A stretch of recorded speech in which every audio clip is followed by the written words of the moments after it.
Sa isang toxic na karelasyon ay unti-unti mong kinakalimutan ang halaga mo. Kaya kung nasa punto ka ng buhay mo ngayon na pakiramdam mo ay hindi ka na minamahal ng tama, pakiusap, bitawan mo na.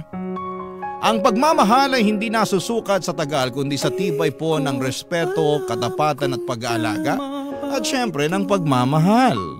Hindi mo kailangan manatili sa isang relasyon na puro pasakit at luha lamang ang ibinibigay sa iyo.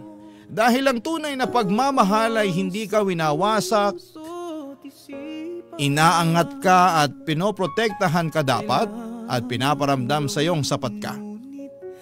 Kaya kung nasasaktan ka na, panahon na para piliin mo naman ang sarili mo. And again, sa lahat po ng mga nakakaranas ng ganitong klase ng pakikipagrelasyon, piliin po natin ang ating sarili sa bawat araw at bigyan po natin ng halaga ang ating dignidad. Bigyan po natin ng pag-aalaga ang ating puso na wag po nating hayaan na masaktan po tayo ng mga mapang-abuso at mga obsess na mga karelasyon.